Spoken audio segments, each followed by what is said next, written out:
Don't you guys agree? It's true. Passion cannot sustain. I mean, yes, you can be making a bunch of money, but if you are burnt out all the time and you feel like you want to just like sleep everything off every day, it's like, what's the point of making your passion your job? The passion becomes a torture. What I'm trying to do right now also is to find the purpose behind the passion.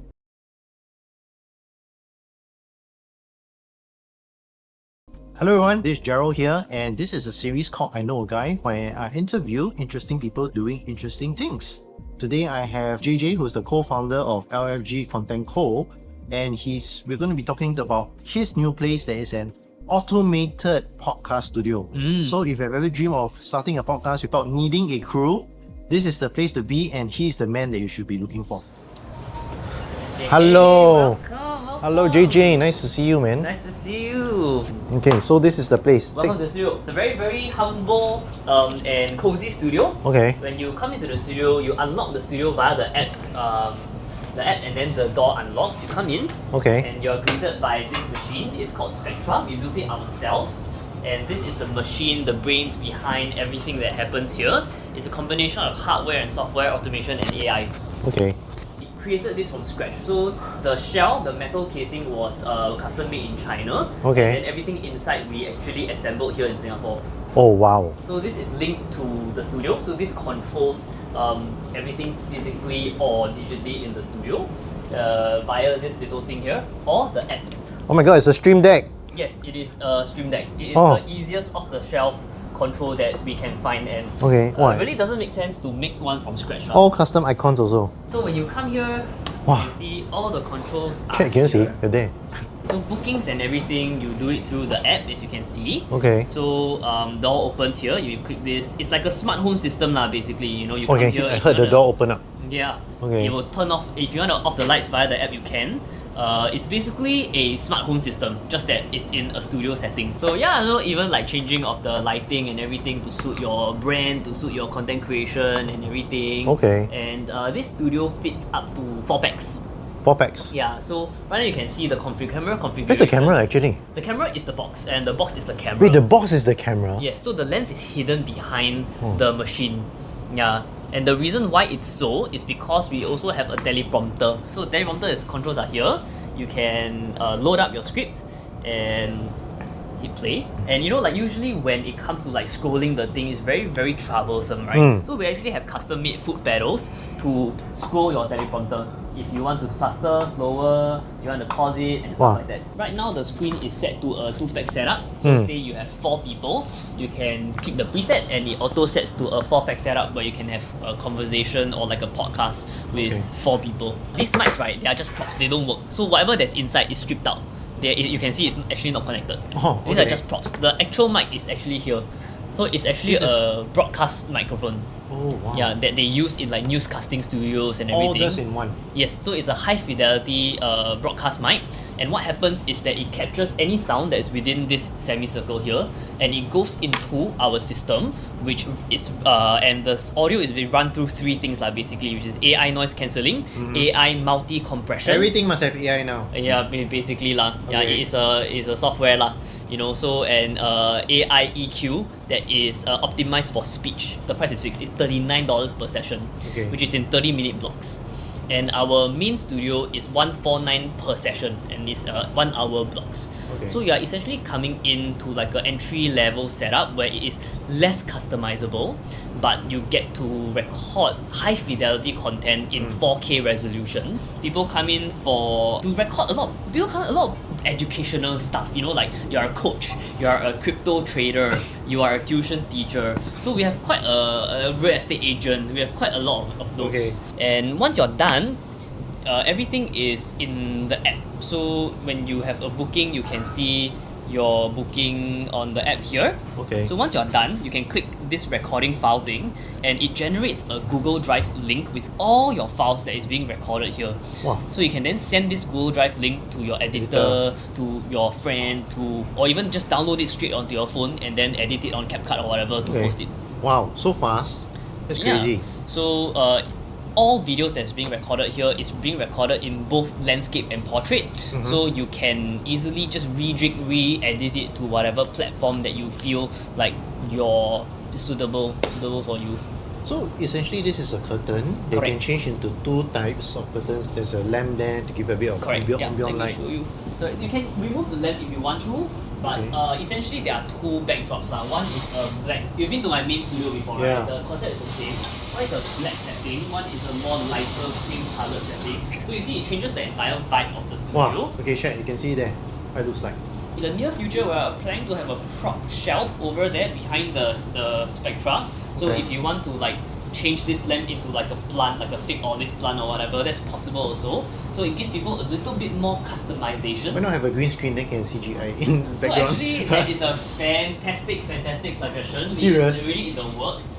You can see that there are multiple tracks here, and one of them is actually made for a green screen. Okay. Just that for the green screen, we want to ensure that, because this is meant to be an entry level studio lah, we don't want to like deck it too much with tech.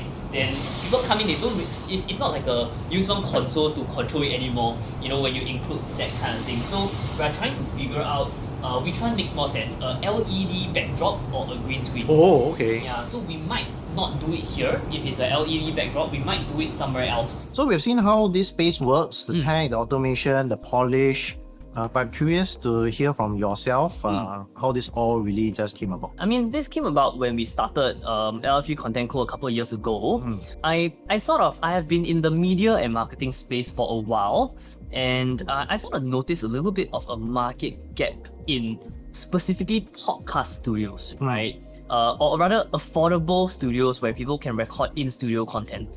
Because I realized a lot of in-studio production, a lot of production houses, their prices are very, say, just professional level, right? In order to come in with like lighting, with like multiple cameras, you need at least 1 to 2 camera operators. You need a producer, you need a director, you need a gaffer. Wow, You know, there's a lot of manpower on set. exactly, at least 4 to 6, and then you know how much it would cost, right? It would cost upwards of like 4 figures. You know, so if you're a guy that just wants to talk about the stuff that you're selling, the stuff that you're interested in, you're not gonna spend like $2,000-3,000 for a couple hours in a professional studio, right? But when it is kind of reduced to a couple of $100 for a couple of episodes, then it becomes a little bit more of a consideration for a lot of solopreneurs, for a lot of SMEs, a lot of startups who have something to say, something to put into the world, like even like live streaming. Maybe your home environment is not too conducive to stream. There's a place that you can go to that you can stream whatever you want to stream, right? So I saw a little market gap. So I have this hypothesis that the market needs this. So I got my partners together. I got JL and JM together, who you met at YouTube. Oh, yes. And they are the geeks, the people behind the machines and whatever. So they put together a setup that we can cheaply offer as a service to people because it's semi-automated.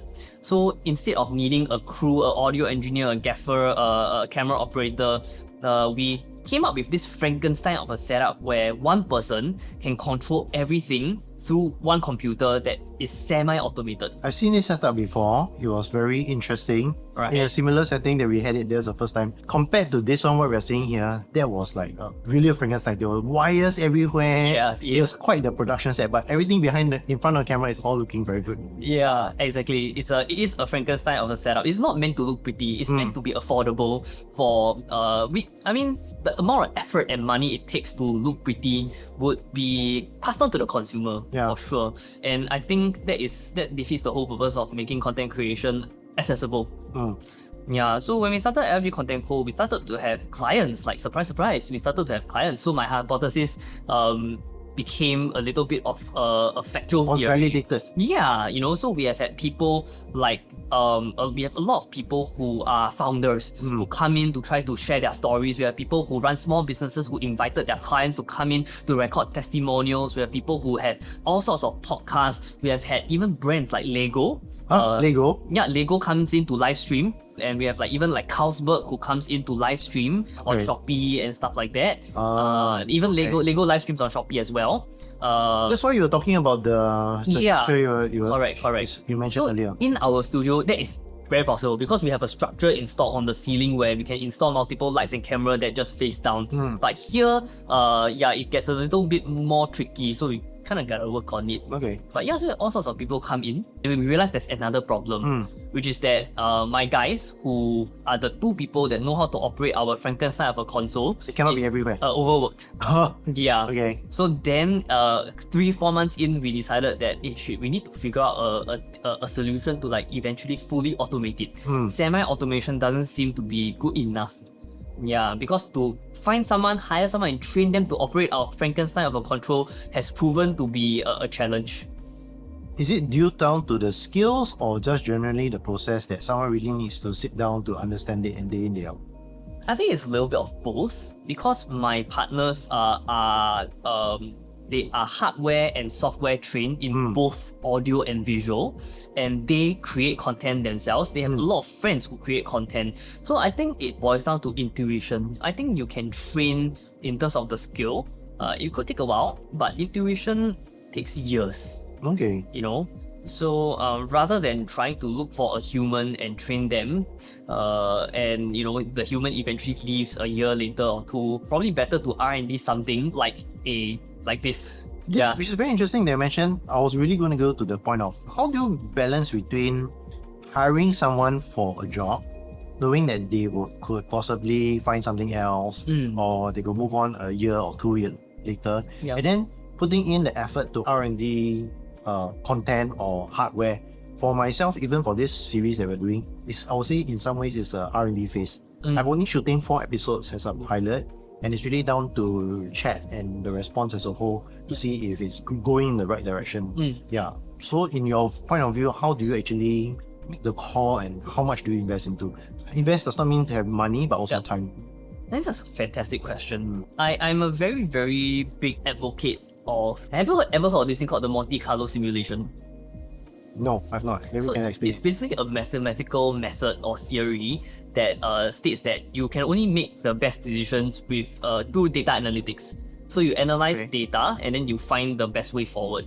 So I am a very, very big advocate of like thinking in that way, in a sort of first principles way, that you can try to predict, you can try to gather information, but you always end up with information paralysis. You cannot decide what to do. Too much data points also. Correct. Okay. So the best way to figure out how to do what to do is to actually do it. Do it. Okay. Yeah, like exactly like what you're doing. Okay. Do pilot 4 episodes, see how it goes, and as you go, you tweak, and then you hypothesize, right? Then you get the data to prove the hypothesis correct or wrong. So that has always been how I approach all my businesses and my partnerships. It's like you cannot decide if you should marry the person, then go dating first. Okay. Yeah, right. Go dating first. True. If it works out, okay, then you ROM, you sign the papers. Okay. Right. Yeah. So I think that is the approach that I have. The tricky part is sometimes when you do your test and learn, right? How do you know if you are headed in the right direction? Because sometimes what you had set out to do give you a realization, hey, if we go into this direction, right, it might bring you to a different level of success that you did not realize was there. Yep. Yeah. That is a very good question. So apart from LFG Content Co, I run a separate marketing consultancy, and the name of the marketing consultancy is called Nimble Co. Oh, And wow. The reason why I name it that is because exactly to the point of what you're saying, I believe in order for us to progress in this crazy AI-driven digital world, we need to stay nimble. We need to be ready to be on our feet, to switch gears anytime, to move towards the direction.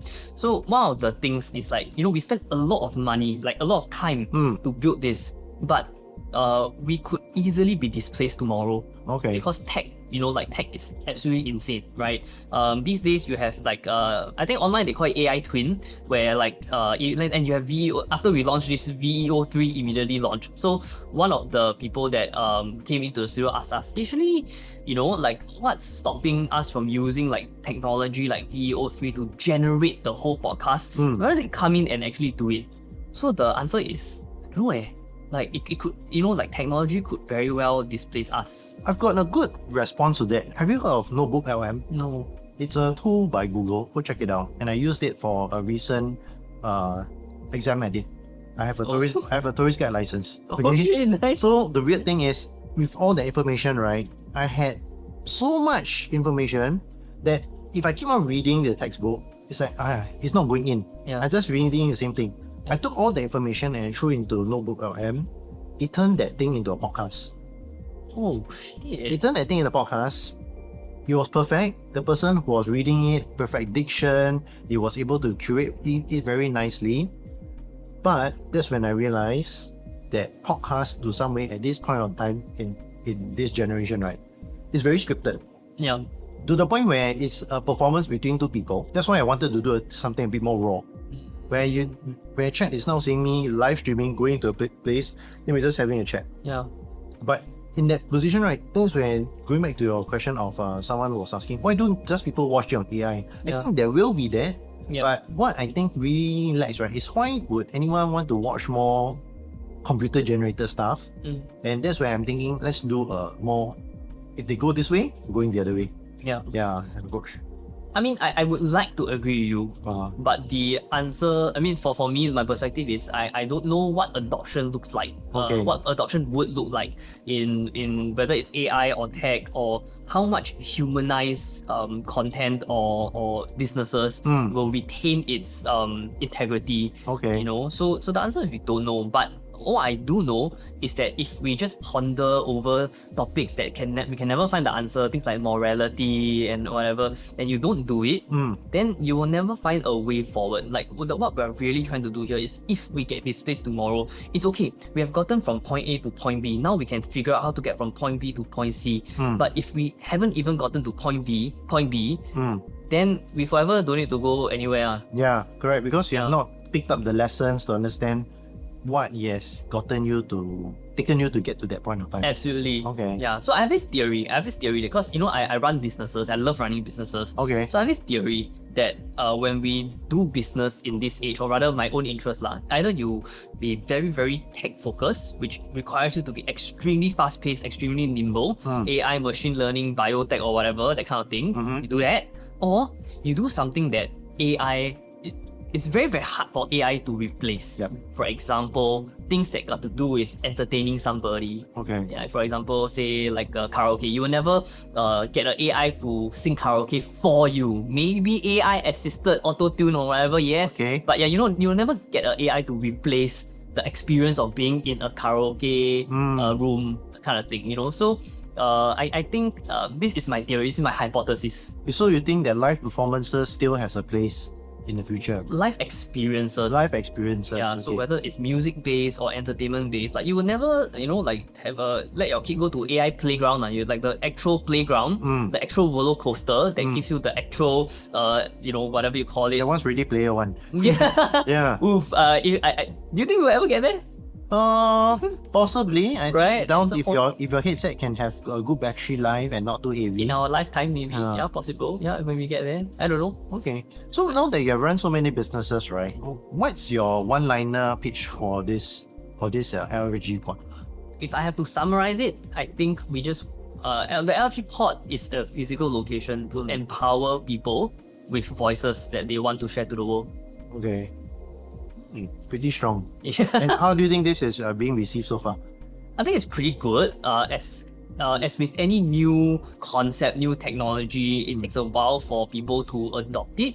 But I think the people who we see as our target audiences are already adopting it. And I think that's a good sign. I just think that in Singapore, our market is relatively small. Okay. Right, so we're looking at regional and international markets that face the same problem as us, which is expensive manpower / rental / production.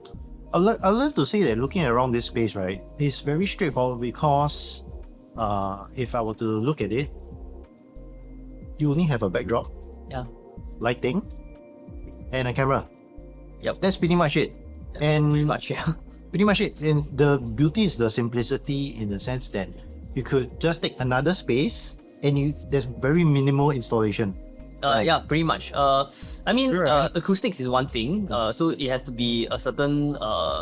It cannot be we cannot do it as a construction site for sure.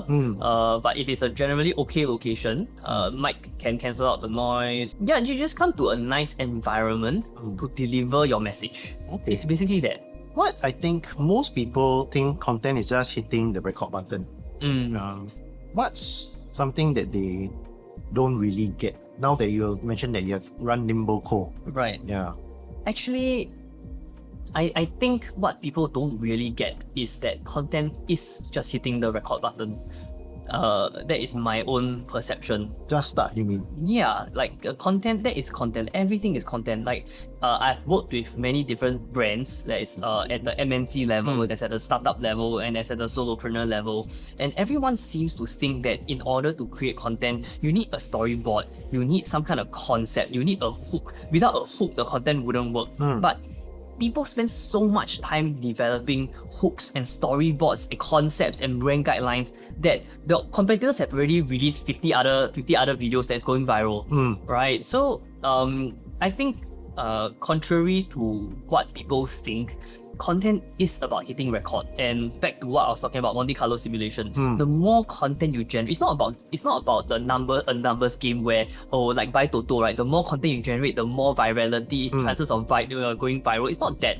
It's really about creating content that allows you to find your voice in how you communicate with people. Like we are all businesses. If I were to be extremely blunt and honest, a business only can operate if people are willing to pay you money. So your job as a communicator, who is now is in the form of content, right? Yeah. Your job as a communicator is to figure out that intimate relationship between you and the people you want to take money from. Like gurus will use the word audience, customers, but that is to like put it very bluntly and in a very crude way. You're just trying to find that best relationship with the business and the people you want to take money from. So it's the market essentially. Yeah. Okay. Right. And if you can recognize that, you can admit that to yourselves instead of using the pretty words that when it comes to coming up with a brand guide, a storyboard. Like pretty words don't sell products or services, but we have to be extremely, at least internally, right? We have to be extremely honest with ourselves. And what are we selling? How can we bring value to the market? Would people be willing to pay us for this? Put it to the test. Put it up there. Make content, make things, make packages, and see how the market reacts to it. Then that is where you tweak and you slowly improve, and you finally get to a place where, hey, your hypothesis becomes no longer just a theory. Yeah, that's my view. How do you feel that for folks, because it's very traditional, I worked in the advertising world as well. Yeah. Usually, let's say, they work with you, and you one in chat also, I think you guys know, advertising works is every 2 years or 1 year or so, say, okay, I'm very tired with this creative angle already, let's call for a repitch. And then when it comes to a repitch, right, everyone will set out doing their plans for the year, and then it's very locked in. Like what you said about the lack of a Monte Carlo situation where it's very locked in, and then you're always thinking, okay, this is what we're gonna do, this is what we're gonna do next 3 months. And how does this actually go against, let's say, people who say, oh, when you do things, you need to plan properly before going out. And as opposed to what you're saying, is just try and test and learn as we go along. I think this is the debate of the century. I think in the end, it boils down to what works for you. Okay. Right? I mean, for me, diving in head first and just like trying stuff has always worked for me, in a sense where you fail a lot, right? But I believe in... And the failure is an important bit, right, actually? To me, I think so, right? To me, I believe in fail fast, move on fast. Oh, okay. Right? So you try something, you have enough data to know that I probably cannot make this work. So if I don't have the resources to make this work, I'm gonna move on to the thing that I can work on, that I can make it work. Have you ever seen that meme before, where it was always this guy who's a miner, and he's so close to the jewels itself? Yes, I have seen that. So we know all that meme. How do you know when is the point to actually, okay, stop? But we never know that it just might be the next content piece they put out. That you is... make you hit and strike goals. I think that's a really good question. I've actually thought of this but never really have an answer, but I think I have an answer now, which is the more you do, right, the more you develop that intuition to know when to stop. Okay. Right? So the more you mindset, yes, maybe in the beginning you were at that point where you're one mind away from that thing. Right? I am 30 now, but when I was 17 or 18, I actually owned 2 whole Bitcoins. Okay. Right, and at that time, I cannot remember the price, but it was a couple $100, right? Okay. Like $400 or something. So, because we're talking about mining, and I didn't mine it, I just bought it. I sold it when it doubled. Oh, Right? okay. So I sold it at $800 each, and I thought, Woohoo! I mean, as a 17, 18-year-old kid, Yeah. you made $800 for doing like nothing. It's like, it's an absolute win, right? 19-year-old JJ, what are you doing? If I held on to whatever it is today, I wouldn't be a multi-millionaire. But based on the current price, I would be a hundred air lah, Okay. Yeah. At least comfortable, a bit more comfortable. From my 2 Bitcoin, right? So that has given me a very, very valuable lesson, right, on certain things, maybe in certain perspectives, certain investing. So now when it comes to my own investing, whether it's in crypto or other things, I am a little bit more aware, right? I don't just buy on rumor. I invest in companies. I do businesses based on hypothesis. Yeah, so I think it's really that. Like, yes, you might miss a couple of diamonds here and there, but it's what you take away from the process that is more important. Okay. So learning from your mistakes in some ways. Yeah, learning from your failures. And learning from failures, learning from experience and so on. Okay. Yeah. So now that you have built up so much experience, right? What do you think creators need most in moving forward from now? Balls. Balls. Okay. Guts. Hey, I don't when we know. did this earlier, people ask telling me, why is it I know a guy and not I know a gal? Oh shit. You see? Okay. Yeah, but okay. I told them, guys, there's only so much I can do to keep it straight and succinct. But what do you think is important? Because not everyone can have the balls, but I think they need to have the gumption and the bravery to move into doing things. This is a fantastic question. I think I have an answer to this question. A lot of people, a lot of gurus, a lot of mentors who I look up to will say, if you don't know what to do, figure out what you love doing, follow your passion. Serious? That's what a lot of people say, right? Okay. Because if it doesn't work out for you, at least you like doing it. So you gain something from it, right? From the enjoyment of it. But I disagree. Okay. Yeah, I disagree with follow your passion because I was someone who has always followed my passion to do what I love, whether it's in music or marketing or media. But what I realized is when the going gets tough, like really, really tough, passion cannot sustain your day-to-day. Not in the monetary sense. So real, man, so fast. Okay. Chat is going like, oh, okay. But I mean, don't you guys agree? It's true. Passion cannot sustain. I mean, yes, you can be making a bunch of money, but if you are burnt out all the time and you feel like you want to, just like sleep everything off every day, it's like, what's the point of making your passion your job? The passion becomes a torture, right? And so I think instead of follow your passion, I think what I'm trying to do right now also is to find the purpose behind the passion. Okay. Yeah, I think purpose is a much stronger anchor and core as compared to passion. So what do you say is your purpose right now? After running quite a few businesses, have you found your purpose through how many businesses do you run? Now? How many revenue streams do you have? Yeah. quite a few. Yeah. Locally and regionally, quite a few. But I don't know. I think this is the fun part about purpose. We are always finding purpose. Like that. There's like maybe you think you found it, but I've achieved my goal, my dream, quite a few times in my 13 years of doing this because I was working at it. But once you achieve it, you feel a bit empty. Okay. Right. So then I think life, like, at least for me, life is a constant search for purpose while meaning and purpose while living what you believe to be that purpose in this season. So my current season is I've always had a passion for building business. I like to do 0 to 1. I don't like to do 1 to 10 or 10 to 100. Okay. I like to do You're more a launcher rather than operator. Yeah. Okay. I like to fire start. I don't like to grow the fire. So that's why I have partners like who do that. So I think my dream, my purpose, my new dream is to build up knowledge, capital, to invest or contribute to businesses who the world deems to be useless. Oh, okay. That is my new, my recently, ignited dream. Do you have any examples to share? Yeah. So, for example, like at the studio, at the business, we do talk to quite a lot of people who invest, like VCs and whatever. And investors, leaders, coaches, VCs, they are always looking for keywords. And in this season, I thought it's ROI. ROI is part of the list of keywords. Truth be told, I have a very low view of how VCs look at. In some ways, they're looking.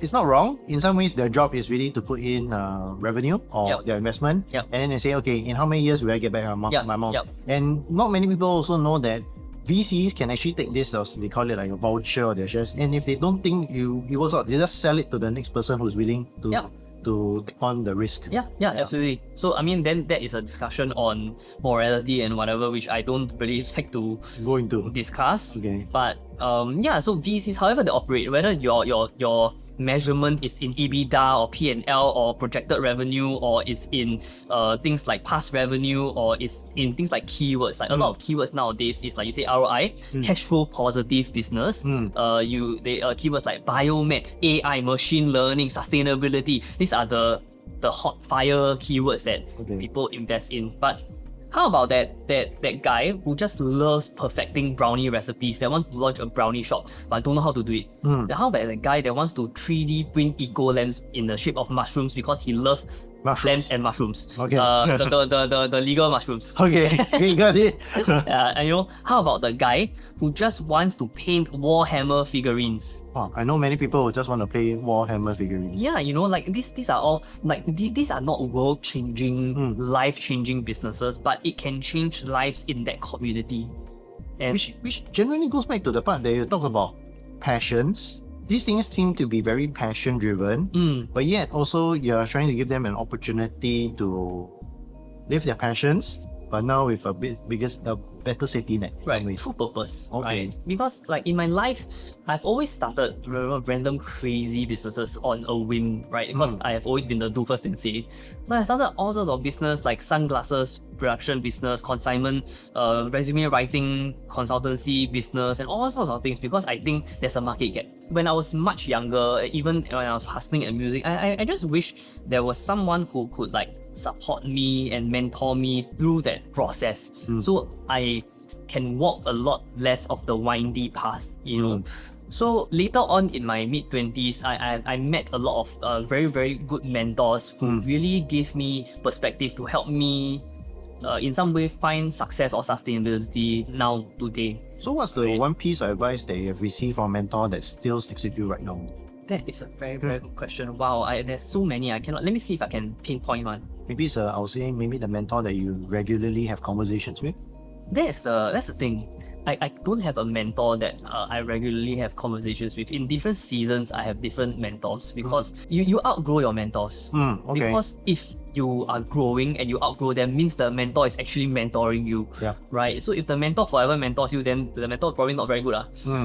Yeah, I've really received as much wisdom as I can from this individual. It's time to look at and develop myself in a different way. Correct. Yeah. It's all about perspectives. Okay. Right. Maybe we can get back to that later. So now there have been a creators and you teach as well. Yeah. What do you think is the future of the creator infrastructure? You being the person that is, I'll say, selling the shovel. I think the creator infrastructure is extremely volatile and unknown. So it goes back to the purpose behind creation. If you understand your purpose behind creation, then let that guide you. Right? Because creation cannot be the core. Creation is the conduit, the method. You have to have a underlying purpose behind it. So I create because I have something to say to the world. I want to hopefully inspire and motivate people who are in their little shell, but they have something to say, something to do, something they want to achieve, to come out to give that a shot. That's why I create. And partly also because I provide marketing advice. If I don't create, then I don't know how to... All roads lead back to JJ. I don't know how to I don't know how to give people good advice on creation, right? So you have to, how can you be a swimming coach that has never swam before? How can you? Yes, you might not swim competitively anymore, but surely you still gotta swim. You still gotta keep the strokes in check, and I don't know how.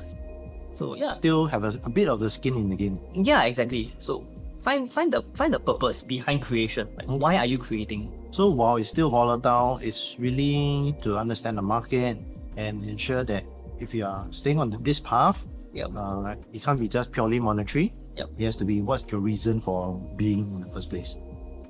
Yeah, I think money, finance is the byproduct of you delivering value. That is my own personal opinion. This value can come in many different forms. Many people have value, They just don't really know how to communicate it to the people who might be willing to pay them.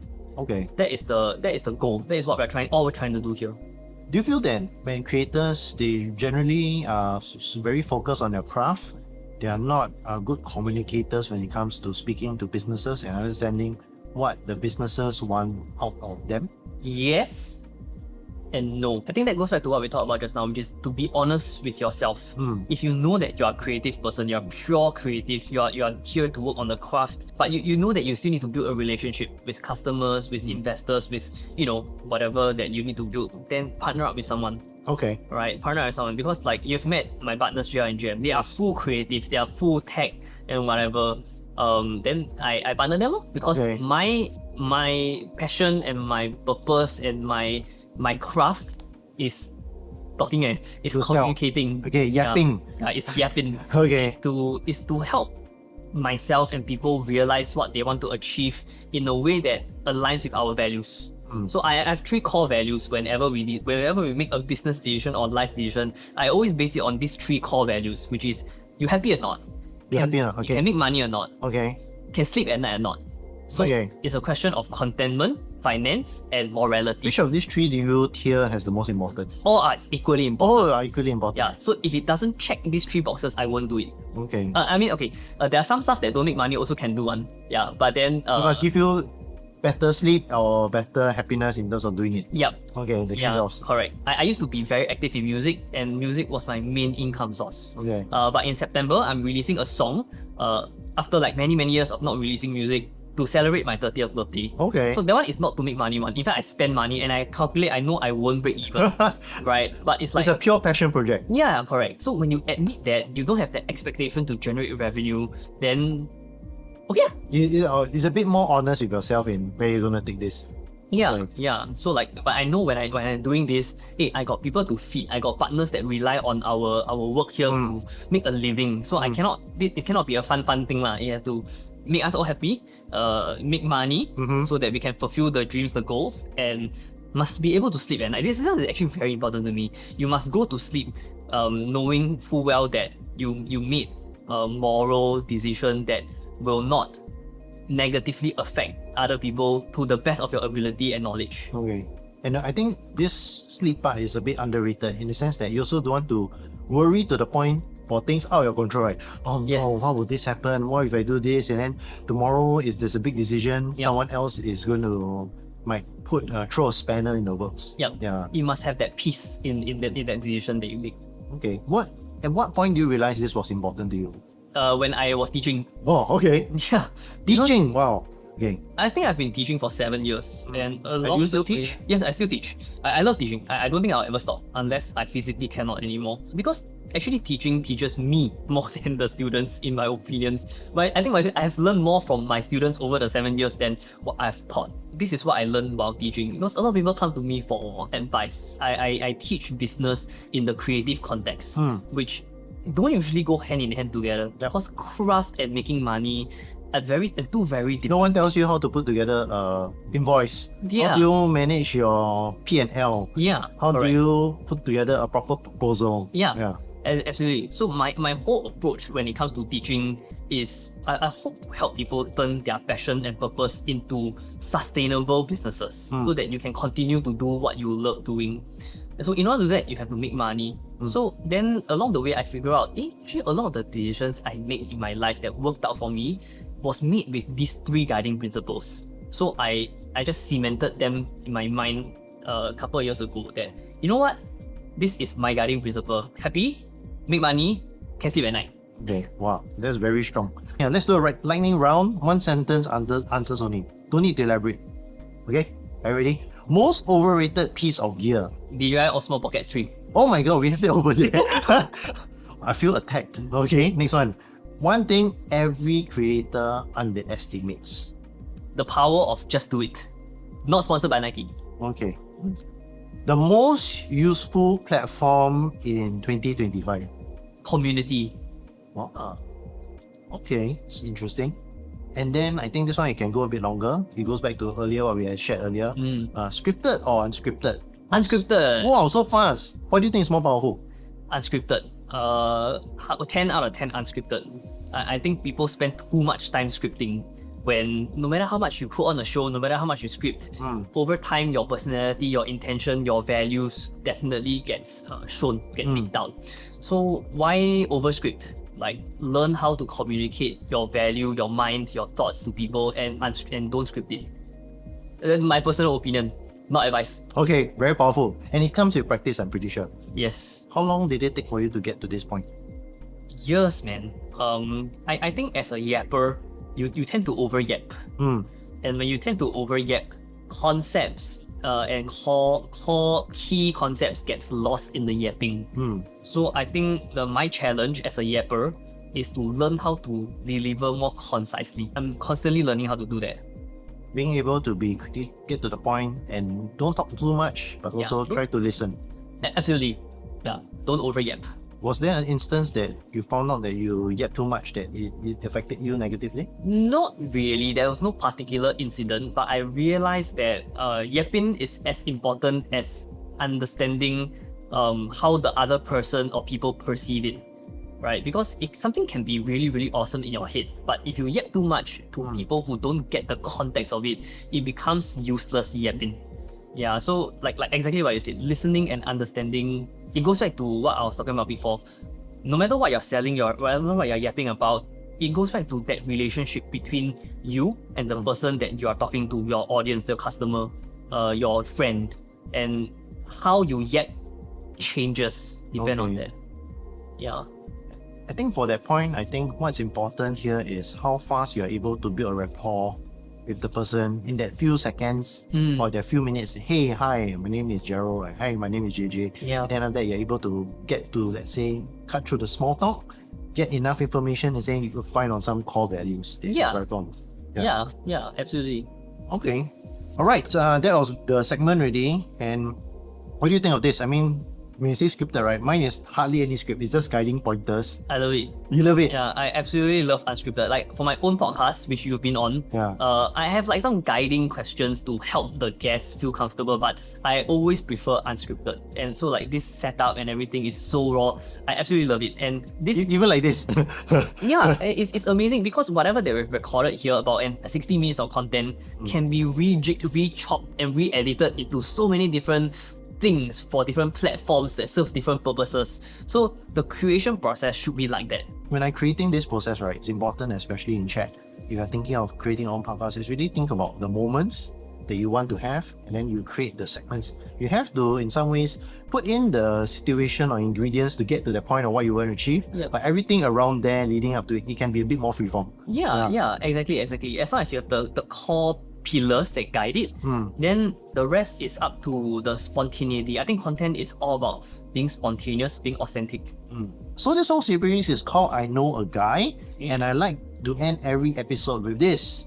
Who's your guy? Someone cool, unexpected, someone you think I should go check out next. You know, like you've been on my podcast.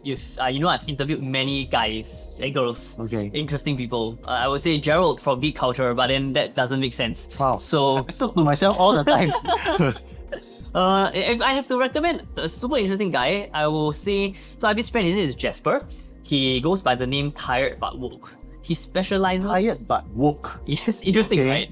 Tired But Woke _ that's his Instagram handle. He specializes in drawing and creating Pokemon tattoos. Wait, has he been at Gamescom before? Yes. I've met that guy before. Yes. I have a Pokemon tattoo that is done by him. I don't know if you can see it. It's like somewhere here. Okay, somewhere there. Beyond, yeah. Yes. So I think it's super cool. He does art crafts and arts, and he basically tattoo Pokemon on people. Okay, and he does skateboards as well, right? I don't know actually. Okay. Yeah. Tired But Woke. Okay. Yes. Mods. Jasper, Tired But Woke. Super cool guy. Okay, so and he traveled. I remember I had a conversation with him. He travels quite a bit, and he doesn't quite have his studio in Singapore. It's more like a... No, he does actually. He has a studio at it's called the Bread Factory. Okay. He shares the space with a bunch of other tattoo artists and creatives and stuff. He goes to a lot of those card fairs, conventions and stuff. But he does have his own space. It's actually at Chinatown. Okay. Yeah, Chinatown. Chinatown's a very cool place. Yeah. Okay. Jasper from Tired .woke_. I'll go check him out. Thanks for the tour, JJ. That's it for now. And now we've got a guy who built a podcast studio and you can run without a crew. Thank you so much. Thank you. See you guys in the next one.